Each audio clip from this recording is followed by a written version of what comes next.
teman-teman calon pengantin di sana, ketemu lagi di podcast channel David Entertainment. Hari ini saya Johan yang bawa nih. Dari kemarin kan mungkin udah lihat video-videonya Tony yang bawa. Jadi hari ini saya yang bawa untuk gantiin Tony sementara. Jadi di channel ini kita akan memberikan info-info semua perkembangan tentang wedding atau pernikahan di Jakarta khususnya. Nah, hari ini kebetulan lagi datang ya, ada kedatangan tamu. Mungkin juga ada yang mungkin udah kenal, udah pernah lihat mukanya, ada yang juga belum tahu siapa yang diundang. Nah, jadi hari ini kita kedatangan Andi Oyong. Nah, ini sebagai apa sih Andi nih? Untuk hari ini gue hadir sebagai ketua umum dari Apgindo. Oke, Andi, tadi sudah dibahas datang sebagai ketua umum Apgindo ya. Banyak mungkin yang di luar sana nggak ngerti nih pengantin. Biasanya kalau wedding ya kita taunya cari vendor, selesai ya udah gitu kan. Mereka nggak tahu di belakang itu ada Apgindo, ada mungkin asosiasi lain. Ini kita bilangnya asosiasi berarti kan ya. Asosiasi. Perkumpulan. Mungkin Apgindonya sendiri perkumpulan apa nih gitu. Oke. Apgindo ini ya namanya mungkin bagi beberapa orang ini ada yang asing tapi ada juga yang familiar. Familiar ini mungkin dari generasi yang pada waktu Apgindo ini lagi jaya-jayanya mereka ini tahu dengan nama Apgapindo. Nah, kalau boleh sekilas bercerita, Apgindo ini muncul tahun 89 itu dengan nama Apgapindo. Okay. Nah, ini asosiasi untuk pengusaha pernikahan atau bahasa anak sekarang adalah asosiasi vendor wedding. Nah, fokusnya pada saat itu untuk yang di Apgapindo adalah untuk pameran dengan harga murah. Jadi, mereka memang dikenal asosiasi yang suka bikin pameran di mall-mall. Ya. By the time selama 10 tahun terakhir ini memang gerakan Apgapindo itu tenggelam. Nah, kita 2013 sudah berubah menjadi nama dari Apgapindo itu menjadi Apgindo. Pada saat tidak terlihat lagi aktivitasnya ini karena ya adalah namanya setiap asosiasi kan kalau udah sekian lama itu ada dinamikanya kan. Betul. Nah, dari dinamika ini akhirnya masuklah brand-brand lain yang menguasai untuk pasar pameran wedding di Indonesia. Betul. Nah, gak sebut namanya ya. Jangan disebut ya. Karena kan rata-rata semua teman-teman juga udah pasti tahu dong. Iklannya aja kan udah besar-besar tuh betul, di jalan ya. Setahun aja udah lebih dari 2 kali 2-3 kali mungkin pamerannya. Yes. Tapi terima kasih loh untuk teman-teman ini. Kenapa? Karena mereka ini mengambil satu porsi pasar di mana saat Apgindo ini tidak bergeliat, tapi mereka itu berhasil menyatukan market wedding community yang ada di Indonesia. Jadi thanks nih untuk dua teman-teman kita, dua brand teman-teman kita yang ada di situ. Nah, balik lagi ke Apgindo. Saya terpilih di tahun 2019 kemarin bulan Juni sebagai ketua umum baru untuk periode sampai 2022. 3 tahun jabatannya itu. Nah, selama di tahun pertama ini hal yang paling menarik untuk yang saya lakukan ini adalah untuk membranding nama Apgindo ini di wedding industry. It's not easy, nggak gampang, tetapi challenge-nya ada karena orang untuk generasi yang milenial sekarang atau yang 10 tahun dari 10 tahun yang lalu sampai sekarang mereka itu aktif untuk di dalam industri ini, itu mereka nggak tahu sama sekali. Nggak tahu, lu tahu nggak? Nggak tahu. Lu nggak tahu? Iya. Di sini boleh ngomong gua kan? Boleh, bebas, santai aja. Kebiasaan di forum resmi, jadi ngomongnya saya terus kaku ya jadinya. Kaku ya. Santai aja. Podcast biasa kita lebih santai. Oke. Kita nggak perlu kaku. Gue itu kalau misalnya ketemu untuk vendor-vendor yang sebenarnya teman-teman gue, begitu gue tawarin, yuk join di Apgindo. Apgindo itu apa ya? Manfaatnya apa ya? Nah, kata kunci manfaat ini kan yang menjadi pertanyaan. Betul. Kan. Sementara jujur aja pada saat gue masuk di Apgindo tahun lalu itu, ya gue juga masih ranah abu-abu. Gue taunya adalah ini asosiasi untuk vendor wedding, tapi how to create benefit to our member itu masih abu-abu.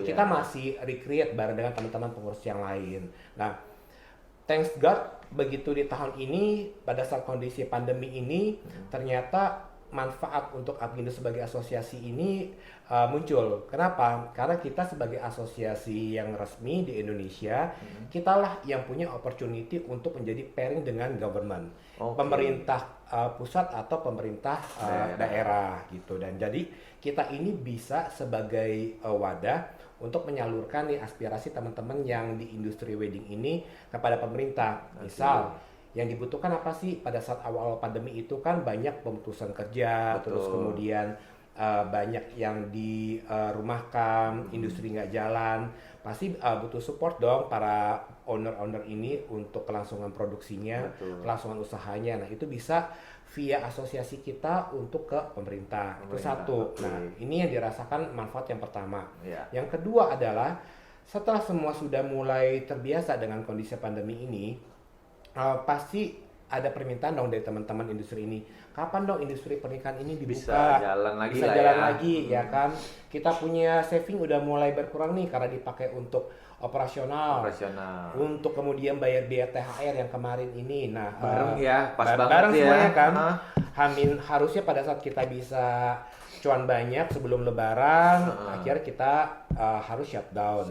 Betul. Lebaran 1 bulan, harusnya setelah lebaran di bulan Juni ini kita udah bisa running lagi, Betul. tapi kita masih ditutup. Belum bisa buka. Belum bisa buka. Nah, makanya untuk menyalurkan aspirasi teman-teman ini, pemerintah ini harus mendengarkan gitu loh. Apa sih kalau misalnya industri ini dibuka, protokol apa yang sudah siap untuk teman-teman industri pernikahan? Karena ternyata nih untuk teman-teman pengusaha pernikahan yang ada di luar sana, industri kita ini gede.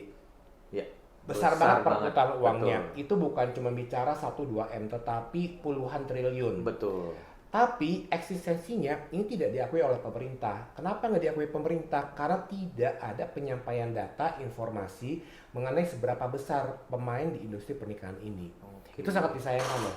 Kemarin pada waktu gua bersama teman-teman asosiasi lain itu datang ke Parekraf, dari direkturnya bilang, oh ternyata sedemikian besar ya para pemainnya ya, dan sedemikian banyak efeknya. Karena begitu satu industri di pernikahan ini terkena dampak, itu bukan cuma di industri ini aja loh, bukan cuma tenaga kerja di bisnis ini aja, tapi berentet ke belakang dari hulu ke hilir. Iya pasti. Misal kalau dari dekorasi, begitu dekorasi nggak jalan, itu efeknya sampai ke petani bunga yang ada di desa.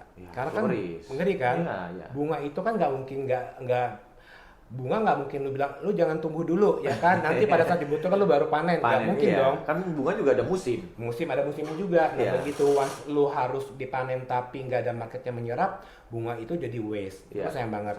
Betul. Kemudian kalau untuk di industri catering, begitu pasar nggak bisa menyerap telur, daging, sayur, ya itu juga jadi waste di pasar. Betul, sayur-sayur bahan bakunya. Iya, nah itu efeknya gede banget sih. Lu mau nanya lagi apa? Oke. Nanti kepanjangan ya. Lu harus ada tanya. Iya. Jadi memang kondisinya kan sekarang lagi pandemi juga. Jadi Abgindo terangkat nih. Sebelumnya juga kalau saya juga kan belum tahu nih, makanya tadi kita ngobrol-ngobrol sebelum ini juga kita bahas Abgindo apa sih sebenarnya gitu. Jadi memang lebih ke pengusaha bisnisnya ya untuk di dunia wedding ya. Ya, untuk vendor wedding, gue mau sedikit market lagi nih. Sifat keanggotaannya Abgindo itu adalah heterogen. Nah, kata heterogen ini menjadi kekuatannya di Abgindo. Tanpa maksud mengecilkan untuk teman-teman yang lain, tetapi untuk asosiasi vendor wedding heterogen itu cuma ada di Abgindo ini. Itu. Kedua, untuk sifat keanggotaan kita, sifatnya tadi adalah heterogen, kemudian jenisnya itu adalah siapa yang bisa bergabung di Abgindo. Semua pemain bisnis dengan dia mau profesional, pengusaha atau perusahaan. Ya, jadi lu nggak harus berbadan usaha atau nggak harus sebagai owner. Ya kalau misalkan lu seorang MC, seorang makeup artist, kan lu sebagai profesional untuk diri lu sendiri itu bisa. Oke. Jadi sebenarnya sekarang pun banyak nih yang baru-baru kan. Jadi mungkin karena ada pandemi, ada orang juga yang saya juga dengar beberapa berita, ada yang mungkin ada IO, ada WO, ada apa yang sempat gulung tikar nih, gitu. Jadi mungkin mereka belum tahu ada peranan Abgindo kali ya untuk bantu. Jadi Abgindo sendiri ada nggak sih bantu peran untuk ke sana yang bakal mungkin gulung tikar tadi dalam kondisi pandemi? Ya, nah sebelum masuk ke sana, gue mau info juga bahwa saat ini di Indonesia yang terdaftar untuk asosiasi yang bergerak di industri pernikahan ini ada beberapa. Nah, teman-teman yang di luar sana, selain Abgindo yang berdiri sejak tahun 89, kita juga punya teman-teman asosiasi lain dengan jenis bisnis yang homogen, yang sama. Kalau Abgindo kan heterogen. Ada teman-teman yang bergerak di jasa boga, itu di PPJI. namanya. ya. Kemudian yang bergerak di bidang dekorasi udah 6 tahun untuk yang di dekorasi itu namanya Aspedi. Ada yang bergerak di bidang WO namanya Hastana. Dan yang terbaru itu ada teman-teman dari dunia foto namanya Hipdi. Terus apa dong bedanya dengan yang ada di Apgindo? Nah, profesi ini kan tidak ada monopoli untuk sebuah asosiasi. Ada yang masuk di tempat di asosiasi yang teman-teman di sana, tapi ada juga yang ada yang masuk di kita. Atau ada yang di kita nggak di sana, ada yang di sana nggak di kita. Tapi basically kan adalah kita profesi untuk industri yang sama. Jadi rumahnya boleh beda, tetapi kan output keluarnya adalah untuk ya industri pernikahan gitu. Jadi seharusnya sih tidak ada pro dan kontra. Siapa profesinya apa, dia anggotanya ada di mana. Sebenarnya sih kalau menurut saya ya, jadinya di kepala harusnya sih ya utamanya di Apgindo ya. Jadi semuanya kan berkumpul di sana harusnya. Cuman ada pemisahan-pemisahan lagi nih, ada yang untuk cateringnya, dokumentasi, dekor dan lain-lain. Nah, itu jadi kalau yang make up atau bridal kan kita nggak tahu, mungkin jadi satu dengan Apgindo nih mungkin ya. Make up sebenarnya ada sih teman-teman yang dari lebih ke sanggar dan rias itu ada namanya Harpi Melati, itu jauh lebih tua dari Apgindo itu sebelum tahun 80. Lebih lama ya. Sudah lebih lama lagi karena mereka itu lebih targetnya adalah untuk pakem rias nasional dan tradisional.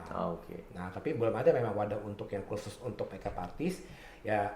Saat belum ada, itu bisa ada di Apgindo. Dari nama Apgindo ya. Iya, bilangnya cluster ya. Kita sebutnya cluster kalau ada grup-grup ini.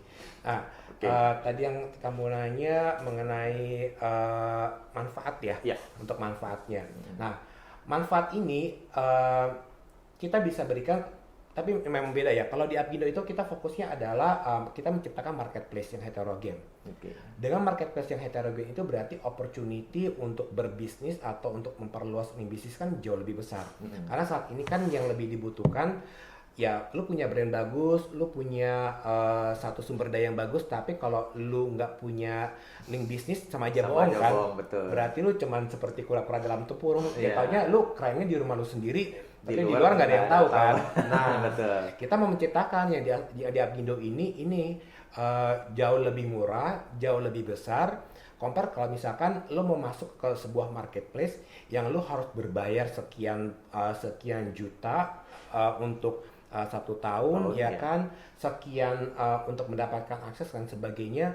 Nah, why not kalau di Apgindo kan kita bisa create dengan harga yang jauh lebih ekonomis, karena kan kita fokusnya bukan mencari cuan. Iya kan, kita tujuannya adalah untuk gathering untuk sebagai satu komunitas yang besar, dan juga untuk menciptakan kekuatan di industri kita ini. Iya, jadi mostly adalah kalau asosiasi itu adalah sebuah pelayanan untuk profesi. Iya, karena kita pengurusnya nggak dibayar loh. Ya. Kita pengurusnya nggak dibayar, benar-benar yang ya karena kita lakukan memang kita suka, dan tujuannya ya untuk industri ini, nggak ada untuk apa-apa lagi. Jadi ya itu mau sedikit info dan pengertian Apgindo tuh apa. Ada histori sedikit tadi ya. Jadi kembali lagi nih. Jadi sebenarnya hari ini kan diundang nih Andi ya untuk mewakili Apgindo juga. Jadi di luar sana udah banyak banget nih yang berhubungan dengan pandemi itu, mungkin ada WA, ada apa bentuknya PDF dan lain-lain, itu informasi-informasi yang untuk protokol lah ya. Misalnya protokol-protokol yang dibuat. Nah, yang dibuat ini untuk menjalani sebuah pesta pernikahan. Jadi di luar sana juga banyak pengantin-pengantin, aduh gue tetap jalan nggak ya? Terus ini kapan selesai sih gitu? Dari sisi vendor otomatis kan dari Maret, aduh kapan ya kita bisa open lagi nih? Ini juga kan nggak ada lockdown, hanya ada PSBB. Cuman PSBB ya kalimatnya aja, tetap aja wedding atau pernikahan kan tidak bisa dijalani ya. Itu juga banyak pengantin bahkan yang sudah sampai bulan berber itu udah worry, kita pindah tanggal. Ada yang bahkan aduh ribet ya mau merit, ada protokol begini, undangan dikurangin lah ya kan, ada prosedur seperti itu. Jadi mereka sudah worry dulu, udah deh kita cancel aja, kita akad aja atau pemberkatan aja. Jadi seperti downsize itu jadi downsize. Nah, kira-kira ada nggak sih yang dibuat? Nah, ini kan juga mungkin saya nggak tahu, ada beberapa yang sudah dapat. Karena mungkin ada yang nonton WO juga, ada yang nonton pengantin juga, mungkin WO udah dapet nih istilahnya formnya itu. Jadi saya nggak tahu formnya apakah Apgindo yang bikin atau ada tadi yang sudah diinfo ada perkumpulan tadi Iya. merembukan barang-barang, membuat kemudian apakah diajukan ke pemerintah atau tidak, legal atau tidaknya ini kita nggak tahu nih. Iya. Nah, jadi mungkin Andi bisa kasih info sedikit nggak nih, Andi? Boleh. Nah, yang tadi gue bilang kalau di Indonesia ini ada beberapa dengan teman-teman yang sebagai asosiasi yang di industri pernikahan ini. Nah, waktu awal Januari, sebelumnya ini adalah gengnya para ketua umum. Jadi tahun lalu itu gengnya ketua umum. Jadi kita ada geng eksklusif hanya ketua umum saja. Hanya ketua umum ya. Sebenarnya ketua umum, sekjen. Karena kalau namanya asosiasi itu uh, level 3 level teratas ini atau sebagai motornya adalah KSB. Ketua umum, wakil ketua umum, sekjen, wasekjen, bendahara umum dan wakil bendahara umum. Nah, tiga pilar sebuah asosiasi. Betul. Nanti baru bawahnya ada ketua bidang atau koordinator gitu. Itu istilahnya beda-beda setiap asosiasi. Nah, tadinya cuma sebagai kita guyup ya kan sesama ketua dan pengurus ini, akhirnya tercetuslah waktu Januari itu ada teman-teman dari Evendo. Mereka ini asosiasi untuk IO dan mereka meng-create yang namanya Indonesia Wedding Business Summit. Jadi melakukan acara yang namanya tabletop. Tabletop ini sistem marketing yang fast selling itu bayarnya waktu itu adalah para WO, kemudian sellernya ini adalah venue.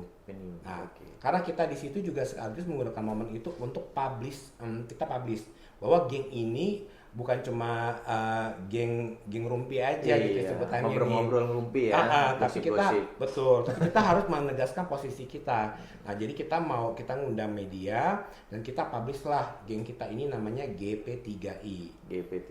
Gabungan Perkumpulan Penyelenggara Pernikahan Indonesia, bahasa officialnya ya. Nah, setelah Indonesia Wedding Business Summit itu kita belum ada aktivitas apa-apa sampai akhirnya kemarin pada masuk pandemi kita berpikir kayak kita mesti doing something nih, karena sekarang yang lagi rame adalah how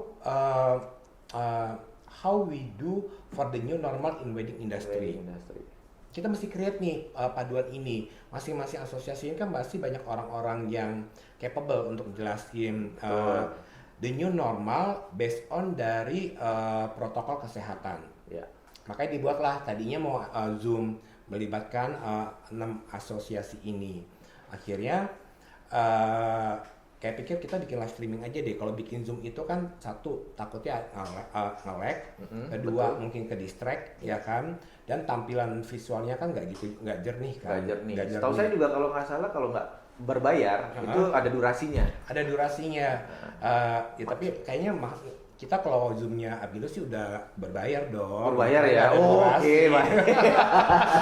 Jadi udah pasti premium dong. Iya dong, udah pasti udah berbayar dong. Nah, tapi kalau misalkan digabung itu kan nanti nyampe nggak informasinya orang kalau misalkan lagi nonton Zooming itu kan dia bisa turn off kamera apa lain sebagainya. Udah kita bikin live streaming aja. Udah akhirnya bikinlah live streaming yang ditayang di YouTube itu.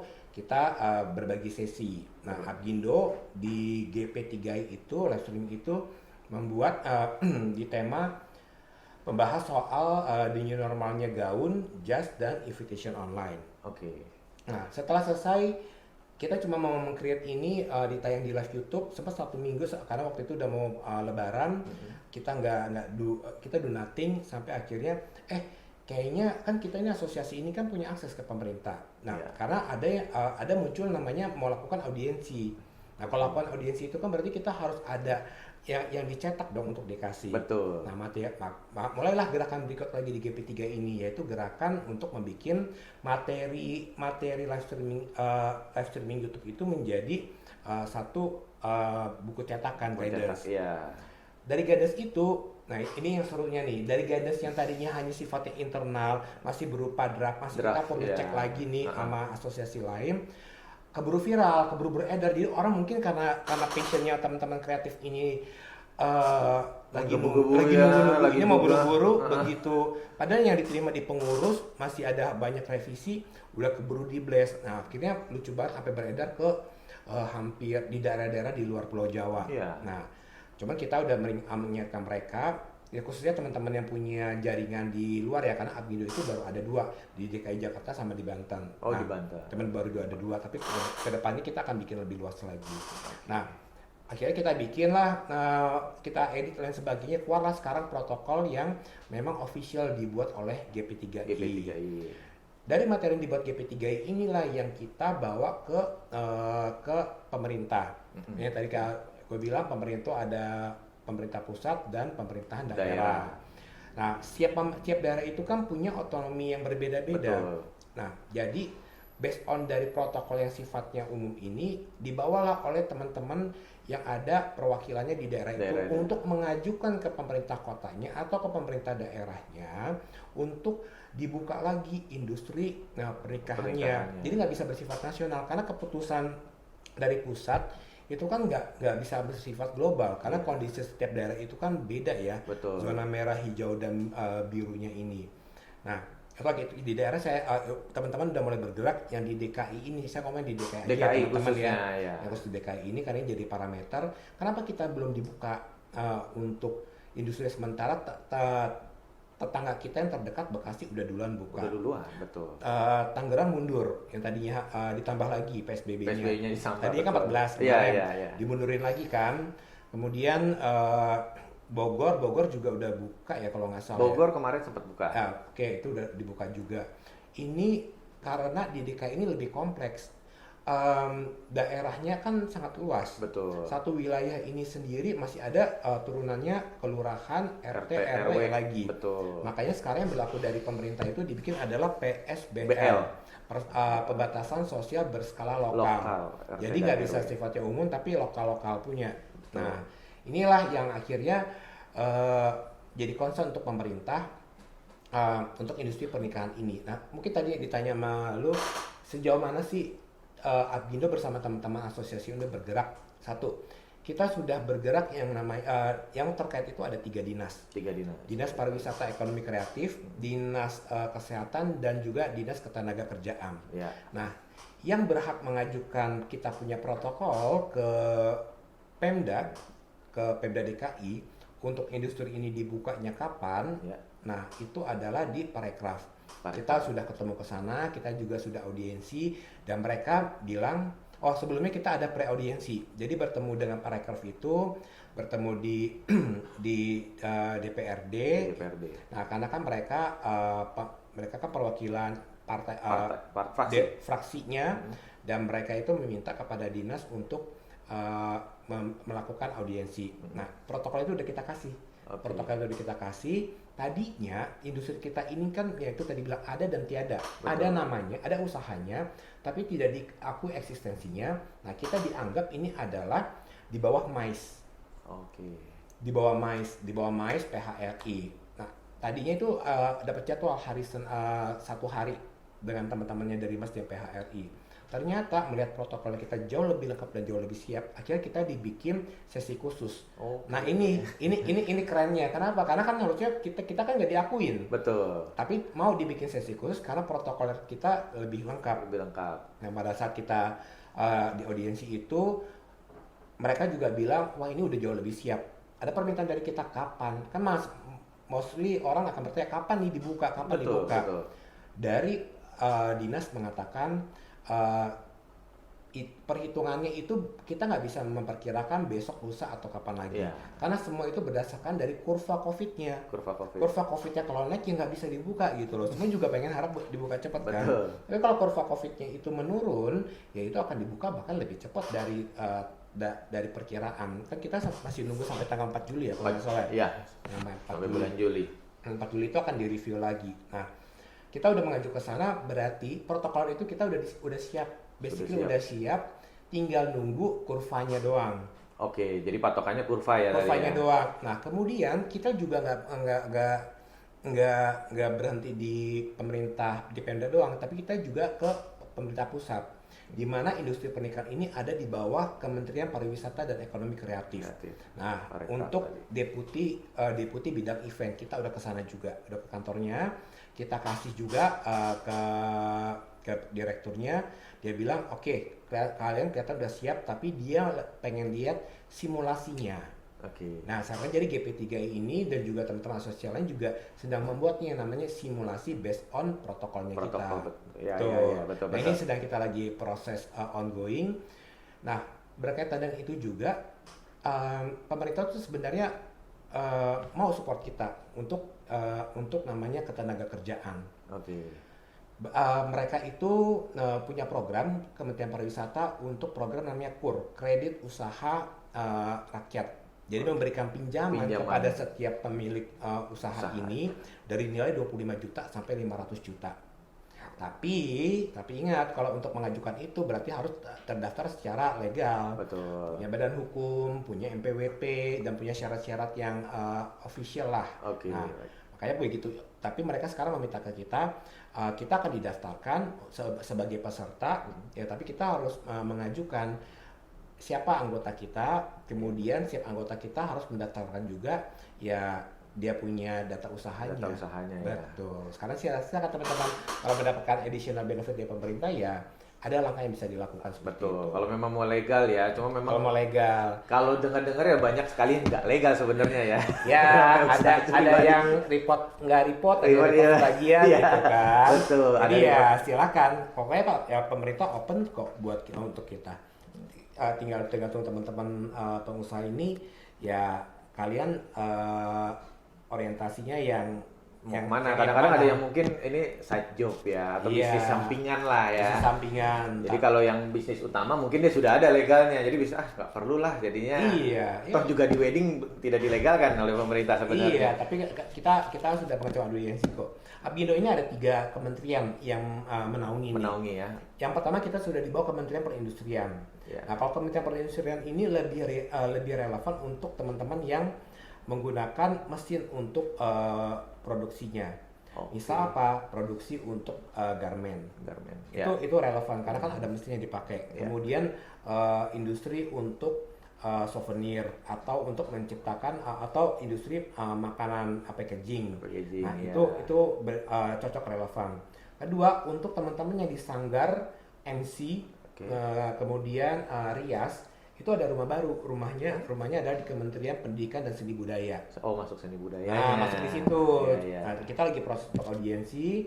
Kemudian yang ketiga adalah Kementerian Pariwisata. Untuk whole industrinya itu kita di bawah Kementerian Pariwisata. Oh, sudah pasti di pariwisata ya. Jadi Abindo itu ada 3 kementerian yang melindungi. Oke, jadi istilahnya ya kalau misalnya para pengusaha wedding di luar vendor-vendor ini ya sebenarnya ada yang mengusahakan ke pemerintah juga gitu. Jadi ada sambung tangannya kita bilangnya. Ada. Jadi enggak oke kita bekerja sendiri gitu loh kayak wedding vendor ya udah wedding vendor aja. Jadi bagi vendor yang di luar nih, jadi mungkin ada yang belum tahu kan banyak juga apalagi khususnya WO ya. WO kan di luar itu bertebaran kita lihatnya. Jadi ada yang punya pribadi, nggak ada office-nya, legal nggak legal kita nggak tahu ya. Jadi bahkan pernah ketemu sama saya juga sebuah wedding organizer.